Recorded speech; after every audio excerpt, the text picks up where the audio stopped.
Hey friends, my name is Andrea. This is Journals for Breakfast. You are so welcome here. I have a art-filled video for you this week. I have fallen down the rabbit hole of this 8x8 Archer&Olive for art journaling. And in this week's video, we're going to talk about the collage journal that I've set up within that. But I have also been doing watercolor in one of these too. I'm in love. I'm losing my mind over it. I'm so happy. So maybe next week, let's do watercolor. I have a couple things to share with you, and then we're going to go into an overhead where I do an unboxing of the Archer&Olive 8x8, tell you a little bit about it, and then I put together my first collage in that book. And while I do that, we're going to talk about a couple of things. But first and foremost, I want to say, one, welcome. It's nice to see you here. I hope you've had a wonderful week. When I talk about journaling, I get a lot of pushback. It's a really interesting topic out in the wild, is what I mean. Oh, you have a YouTube channel? Yeah, I do. I have a small YouTube channel. What do you focus on? Journaling. Oh, and then watch the reaction because there's always going to be one. It is about 1 in 10 who says, oh, I love journaling. The rest, it's pushback. And I just find that so fascinating. And there are so many reasons for it. And I have a lot of videos here that talk about that. But when I mention that one of the things that's important to me about journaling is that we have a wide variety of journals in our lives, I don't believe that there is one kind of journaling. And if you aren't doing that, you're not a journaler. I really push back on that kind of pigeonholing what journaling is. And my platform is permission to journal in any way that feels right to you at any time. No rules journaling. No pigeonholed platform. If it has to be this, if it's not this, then it's not journaling. And also journaling every day. What? Journal as often as you like. Journal 3 times a year. I have journals that I dip in and out of, and I have one journal that was really life changing. It's a journal that I really processed so many of my mental unwellness issues. I was in and out of it for 7 years. So, but one of the things I like to mention is art journaling is a kind of journaling. And then I get all kinds of pushback because guess what people say? Oh, I'm not an artist. Okay, this is what I want to say right here and now. Yes, you are. Yes, you are. And here's how I know that you're an artist. Are you ready for this? You are a human being. Unless you are watching this channel and you are an alien from another planet who has subversively slipped into a human body to observe what's happening here, unless that is your scenario, then you are a human being and you are, in fact, an artist. All artists are human. I mean, all human beings are artists. It is inherent in our brain chemistry. We're born with it. This is why babies get in trouble for stealing a lipstick and smudging it all over the wall. That's why toddlers get in trouble for stealing a marker and writing all over the bathroom floor. The fact is that art comes to us inherently. We don't even understand why exactly. We have found caves from Paleolithic times where someone grabbed a stick out of the fire that had a coal into it and started drawing anatomically questionable horses all over their walls. We are all artists because we are human beings. Now, what we have to push through is, for some strange reason, in our more modern world, not back in that cave in France, fortunately for them, but unfortunately for us, we have started to quantify art and judge it. And this is good art and this is bad art. And if it's bad art, then it's not done by an artist. I think in the United States, the story is you're an artist if you've gone to art school. And I think that's nonsense. You're an artist if you're a human being. I think you might be on your way to professional art if you go to art school. I think you might find a career in art if you go to art school. But every one of us are artists, whether we have a degree in it or not, is of little relevance to the just concept of splotting paint on paper, by the way. Like, here's my first thing in my new journal. Okay, I just spotted paint on paper. Look at the color. You can't tell me that's not fun. Why isn't that art? Sure it is. I mean, is it art somebody's going to buy? Probably not. Am I going to make a career as an artist? Probably not. Okay, so art journaling, here's the thing. find what's working for you. Acrylic paint might feel better than watercolor. Watercolor might be more freeing. The rigid idea of sketches that look exactly like what you're looking at just may not work for you. What your medium is, that is going to be very personal to you, but you're an artist. I'm going to tell you that right here and now. We all are. Get out scissors and go get some pretty paper and start cutting shapes and gluing them to other paper. Remember preschool, what art felt like in preschool. It's just so engaging and free and fun because we hadn't built up those standards. You know, we weren't being graded by it yet. I'm on a tear. We are going to talk about art for art's sake today, why we do it if it's not meant to be sold or a career or otherwise. And I had an interesting thing happen in my own world, which is that I did actually sell some art. And it's been interesting to sort of use that experience as an exercise in keeping myself grounded in what I'm really enjoying producing. And yeah, so I pulled a couple cards for us this week, and this is from the Rebecca Campbell Work Your Light Oracle card deck. Here's the cover of that. And I pulled two cards. And to be perfectly honest with you, I actually pulled these for me. It's now Saturday morning as I was running through my week a couple times this week. I just stopped for a minute. And I don't know why, but this deck was just really calling to me. And I had already pieced together some of this collage and what I wanted to share with you today. And then I pulled these two cards. One is called Play, Have Fun, Celebrate, Don't Be So Serious. And the other is the Warrior Woman, Have You Answered Your Deepest Calling? So I'm going to move into an overhead and we're going to do an unboxing of the journal, and then it'll move into collage from overhead, and I'll do a voiceover and we'll talk a little bit about these cards, my experience with selling a little bit of my art, and the exercise that is forcing me to engage in daily to kind of keep my feet grounded. And yeah, I'm so glad you're here. Happy Sunday to those who are watching me when this video uploads. I'm loving the community that we're building here. And if you are new to the channel, I hope you'll subscribe and join in with this community. I'm just loving what we're doing here. Okay, let's go to some overhead. Okay, so I'm going to do a little Archer and Olive unboxing. This is one that I had in my stash that was left from a little bit of inventory from my store. And they come in these nice hard boxes. And I'll show you what I'm going to do with this nice hard box. And I'm going to get him opened up, slide this out, and show you how beautifully these come. So here's the cover for that box. And then always a nice big sturdy piece of paper to protect it.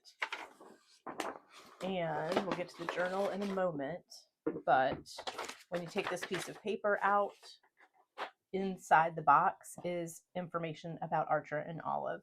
To the new owner of this notebook, this is not just a notebook, dear friend. It is a powerful tool that just might make your day a bit better.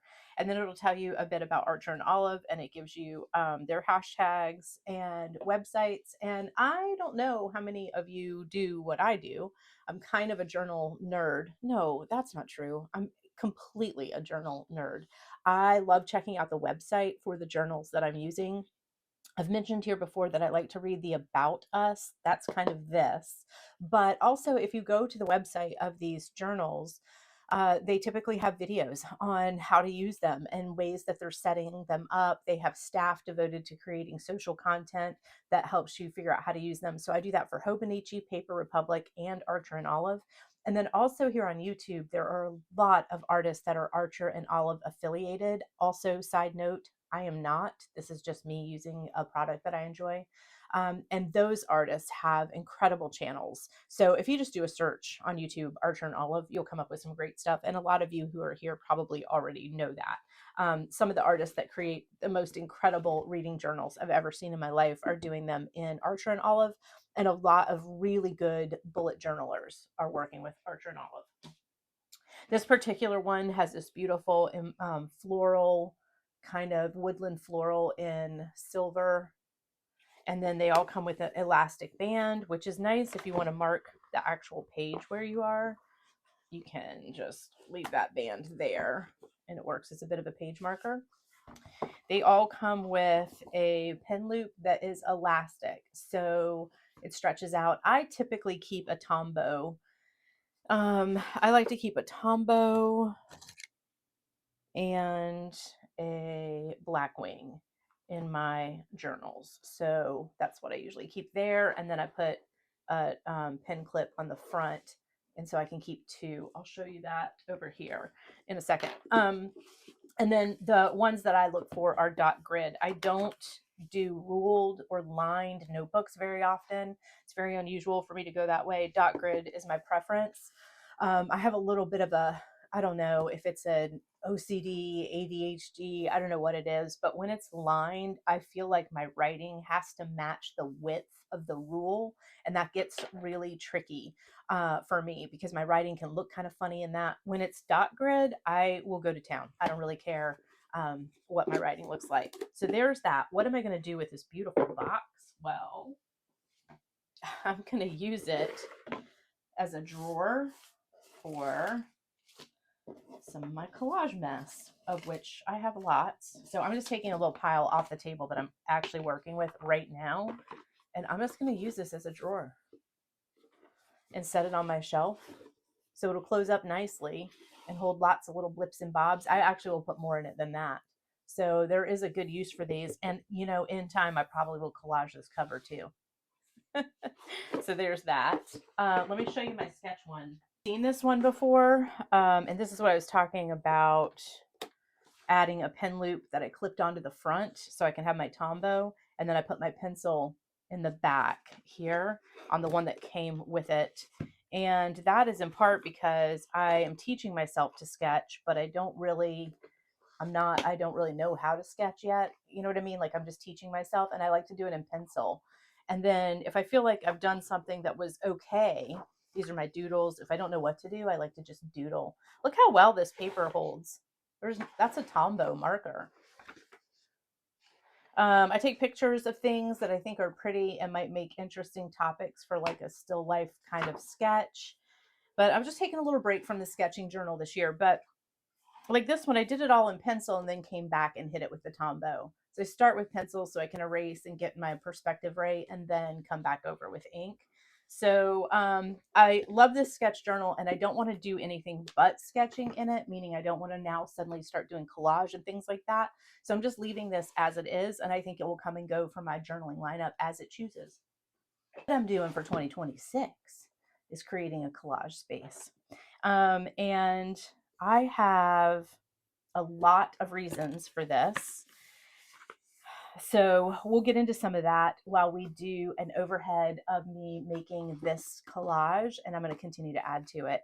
I have some reasons for why I felt like it was time to get an art journal started for 2026, and very specifically a collage art journal. I have my 100 Tiny Paintings that's been going on since February of last year, still going on. And so that's kind of a watercolor art journal, if you will.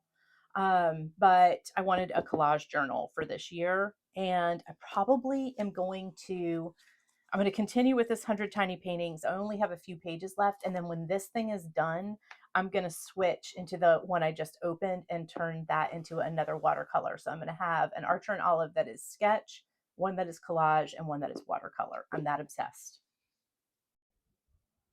All right, so we're going to do a little collage work here, and I'm going to share some things with you. I want to talk a little bit about collage and why collage seems to have just grasped my heart. And we've talked about what I'm about to share in a moment here many times before, which is the idea that there's no purpose in purpose to a collage for me. And what I mean by no purpose art in my world, what that means to me is that the final product is just for its own sake. I put all these papers together and create these beautiful covers to my journals and pages within just for the sake of looking at them. And I want to say that I also really enjoy them. Like, yes, the process of making them, but also on days that I just don't have the journaling vibe going for myself, I often will just sit with my journals and flip through my collage work. I find it beautiful. It fills my eyes with an aesthetic that is calming and grounding. And there it is. There's its purpose. So, kind of no purpose. And the reason that feels different to me than so many other things that I've done, let's say, for example, my knitting. Obviously, when I go to knit something, there is a purpose, right? I'm making a sweater, a garment, and within that, a garment that I'd like to be stylish and on trend.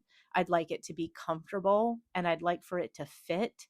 I'd like for it to be flattering. There's a lot of weight in the ultimate final product of that knitting. Whereas with collage, none of those things apply, right?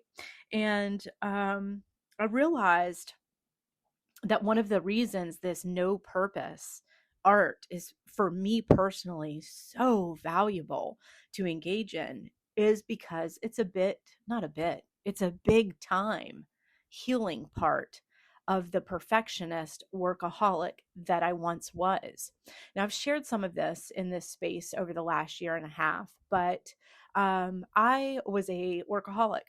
And I think everybody in this society values work in a way that I don't think is terribly healthy. I think we do that as a society. I think everybody I know works very hard.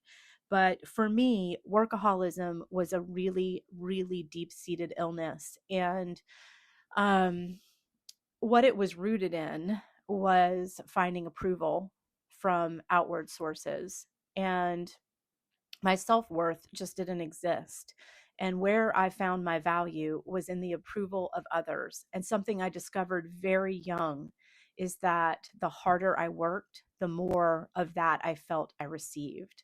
And I became very outcome oriented in the way that I functioned. Everything that I did needed to be for a very clear and relatively big purpose, because those big things got attention, and I received approval for them, or at least I thought that I did. And when I opened my own business, that was part of the impetus behind that. I can do this. Watch me open this company, start this company, hire a staff. Watch me do these incredibly big things, big moves. Watch me work 80-hour weeks and sleep in my office.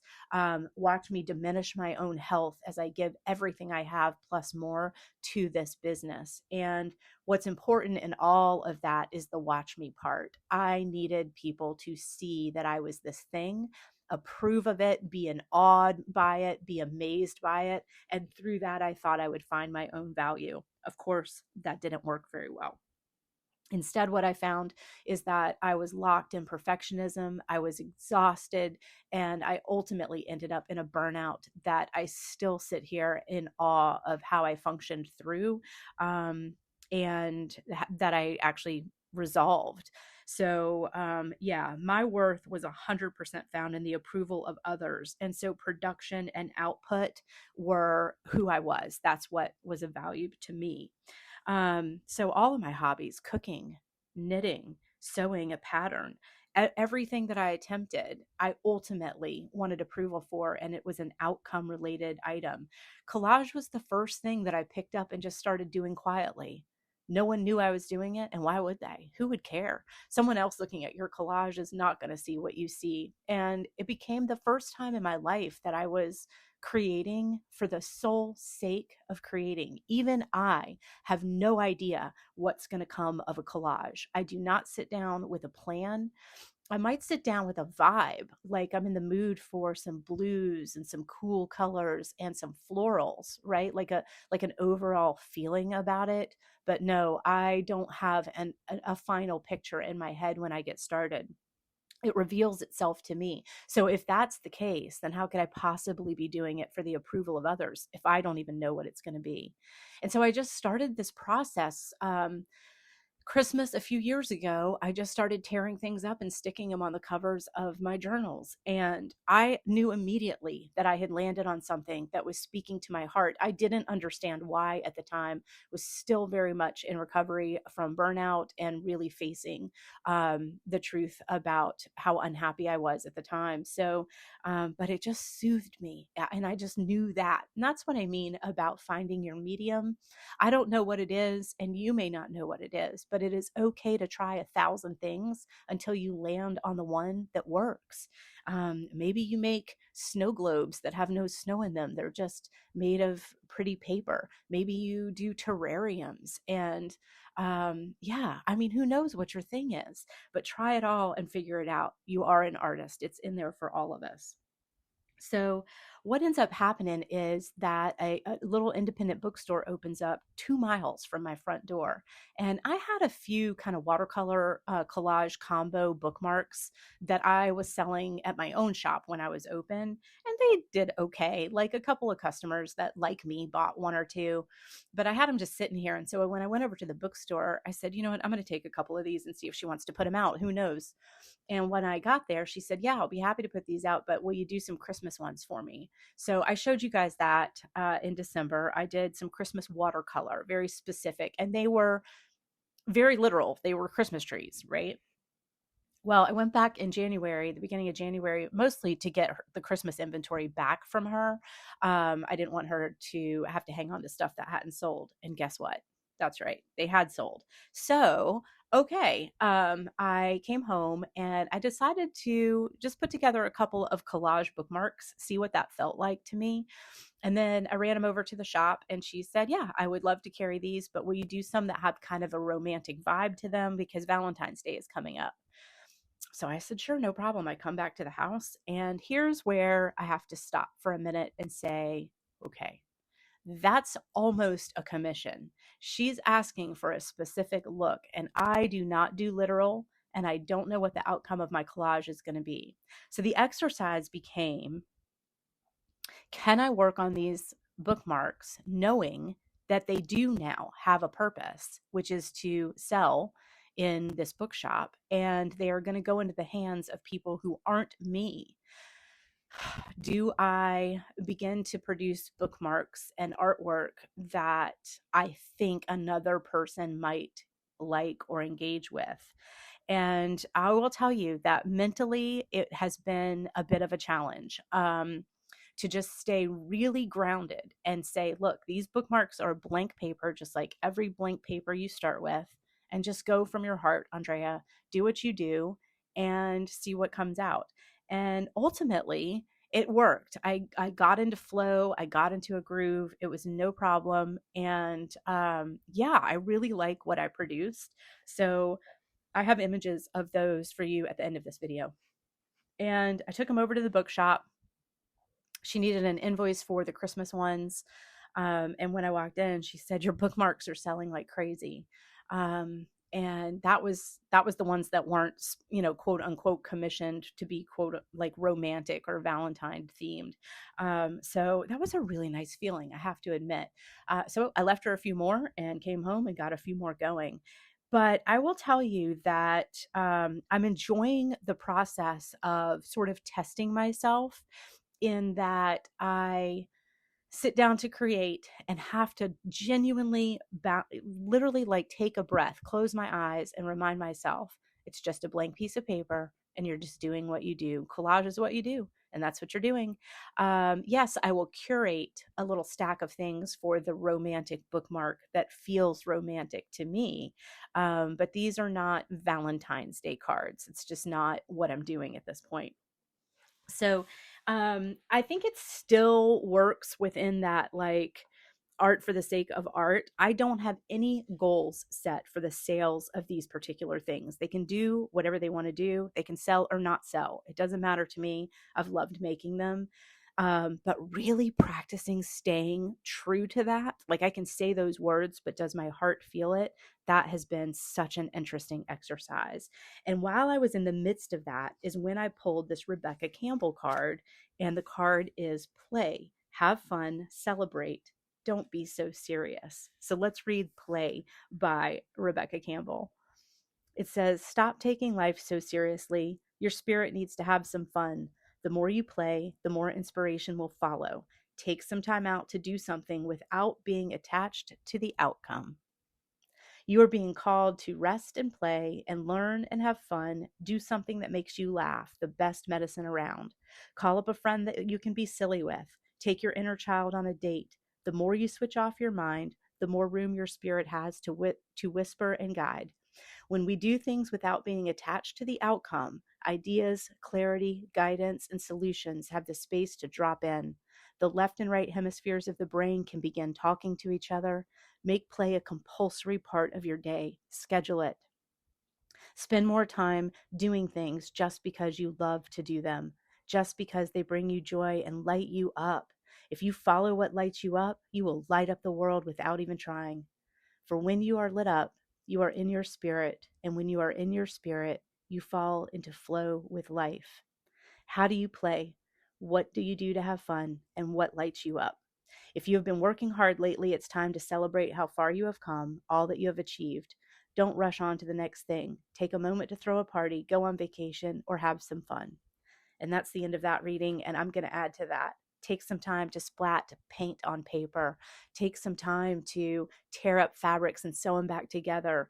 Whatever feels good to your hands, but let's let go of outcome oriented. And even in producing a product that I now know I am putting out for retail sale, I'm still managing to ground the action as I make them in no outcome focus. That's not the point. The approval is not the point. And do you know, even just taking them into the bookstore was a bit of an exercise for me to just say, can you do this, Andrea?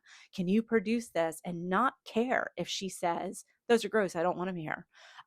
Will you still love them yourself? And the answer is absolutely. I love what I'm making. I love making what I'm making. And that to me is what's really valuable about art, and what I really hope we can get to with our art journaling. It's private, it's just for you. And I promise, if you are truly a human being and not an alien, you're an artist. You just are. It's in all of us.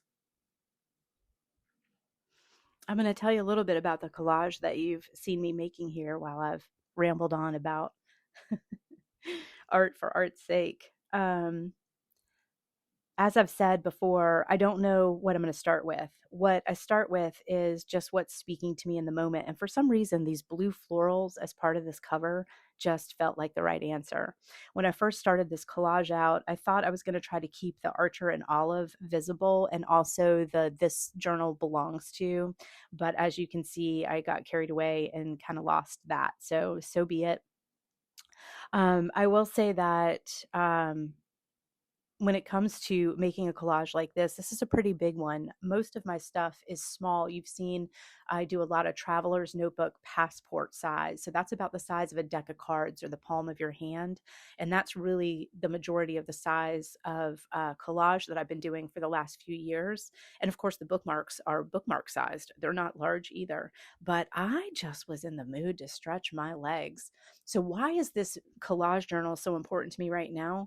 If I'm going to start selling these products, then I absolutely have to keep some of this for myself too, don't I?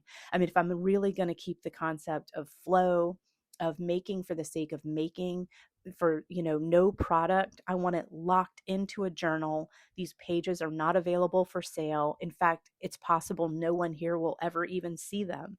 I think that's going to be a really important part of this exercise. And if you're curious about any of the supplies that I use while I'm doing this, just let me know. I've put a lot of links in my descriptions, and I'm not sure that anyone actually cares or follows those links. And they are a bit of work to get loaded in.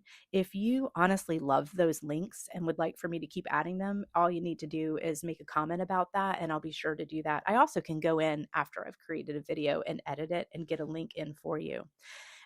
If you've found me here today and you're still with me and you're new to this space, I hope you'll find me on Instagram. That is an easy place to send me a quick message, especially if you're looking for a product. And a lot of what I use here, I have found through Instagram accounts that I follow. So if we're on Instagram together messaging, it's very easy for me to share a link to a page that I'm using. If that makes sense, I think that it does. Yeah, so my final thing with a collage usually is to come through with a bit of washi tape and just kind of tear it up and put it around, sort of see what's speaking to me.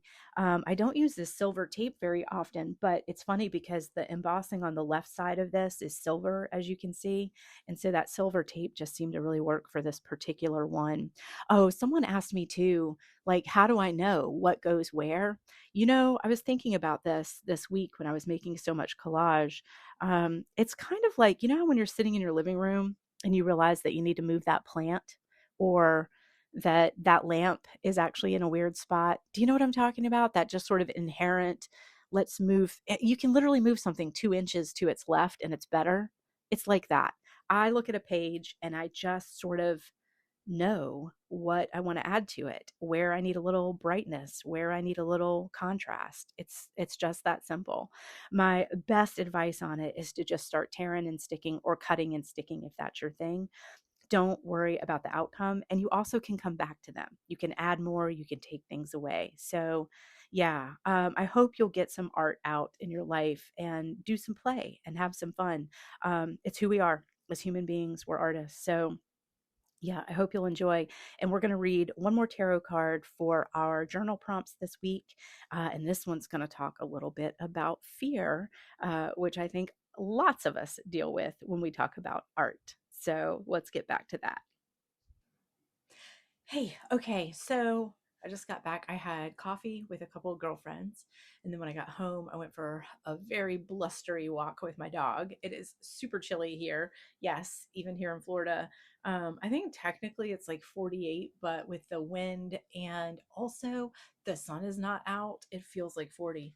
I said we were going to talk about the warrior card, and I've changed my mind. I like the length of this video, and so we're just going to wrap it up, and we'll worry about the warrior card next week because it kind of ties into some stuff I want to talk about next week anyway, excuse me, which includes looking at some fear.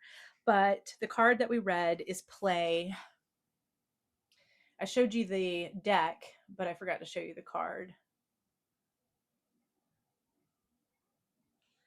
And play says, have fun, celebrate, don't be so serious. Take your inner child on a date. Cut out some paper and stick it to other paper. When we do things without being attached to the outcome, ideas, clarity, guidance, and solutions have the space to drop in. When we are not chained to that outcome, watch the creativity soar. Spend more time doing things just because you love to do them, just because they bring you joy and light you up. That's it. I hope you'll start an art journal for 2026 if you haven't already. And when you start this art journal, if you find yourself in a conversation with someone and they say, oh, you started an art journal, are you an artist? You can say, not a professional one, but yes, because we all are. And that is the truth to that. So thank you so much for joining me here. Next week, let's look at watercolor. And I hope you have a wonderful week, and I'll look forward to seeing you soon.